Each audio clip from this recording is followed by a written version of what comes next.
আউলিয়া গ্রাম কোটি কোটি, সবার তো এক মাকাম না, এক একজন এক এক মাকাম।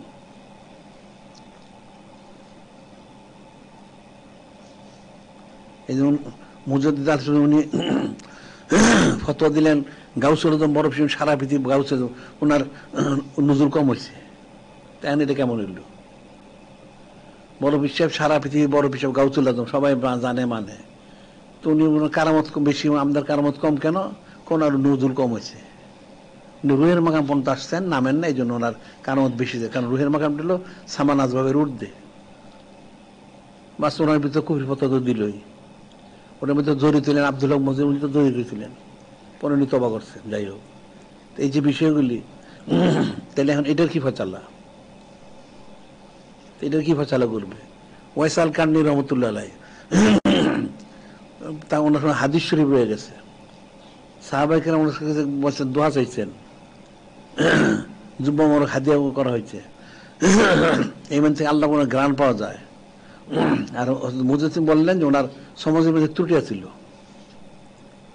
উনি যে সহি সমস্ত পুরাই হইতো ওনার, তাহলে উনি ওনার মাকে নিয়ে অথবা মাকে যে রেখে উনি অবশ্যই উনি সোহবত মোহর ইখতিয়ার করতেন, অবশ্যই সোহবত মোহর ইখতিয়ার করতেন, এটা ফরজে আইন। 1 সেকেন্ডের সোহবত মোহর হলো পৃথিবীর সমস্ত সৃষ্টি সমস্ত আমল থেকে উত্তম। তাই এটার ফয়সালাটা কি? তাই এখানে মানুষ কি বলবে? উনি তো বললেন যে ওনার তো সহি সমাজের ত্রুটি আছে, হ্যাঁ, এটা কি ফয়সালা করবে?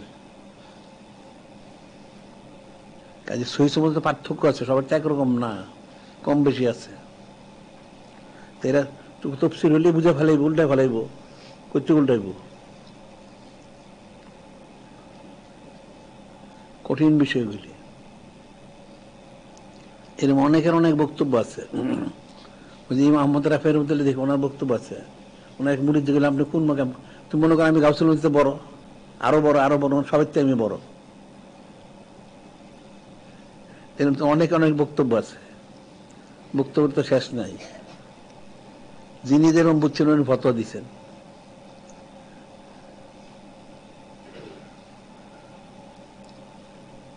আবার উনি ওই যে গেলেন রওজা শরীফের দূরের থেকে সালাম দিয়েছি, ইয়া রাসূলুল্লাহ, আমি সেটা তো পড়ছি ঠিক আছে, আমি কাছে এসছেন, তাহলে আমার দেখা করতে হবে, মুসাফা করতে হবে।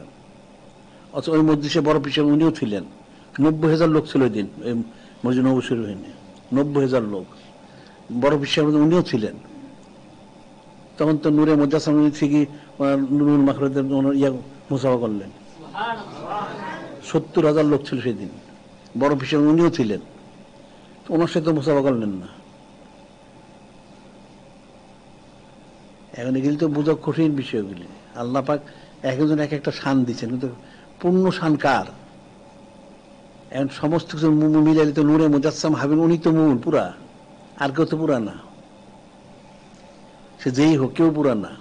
এই জন্য আমরা বলি যে আল্লাহ পাক নূরে মুজাসসাম হাবিবুল্লাহ হুজুর পাক সাল্লাল্লাহু আলাইহি ওয়াসাল্লাম পূর্বে 1,24,000 2,24,000 নবী রাসূল পাঠাইছেন, ওনারই এই যে উসওয়া হাসানা চরিত্র এটাকে ফুটানোর জন্য।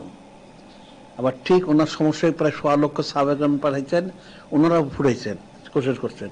এরপর কেমন তো কোটি কোটি আউলিয়া কেরাম আসবেন, ওনারা এটা ফুটানোর জন্য। কিন্তু সমস্ত সকলের চরিত্র এক করা হয়, তারপরেও সব মিলেও নূরে মুজাসসাম হাবিবুল্লাহ হুজুর পাক ওনার পূর্ণ হবে না, তাও পূর্ণ হবে না, পূর্ণ তো কোশিশ করছেন ওনারা। তাহলে ওনার শানটা কতটুকু, এটা তো মানুষ বুঝে না, ওই মূর্খ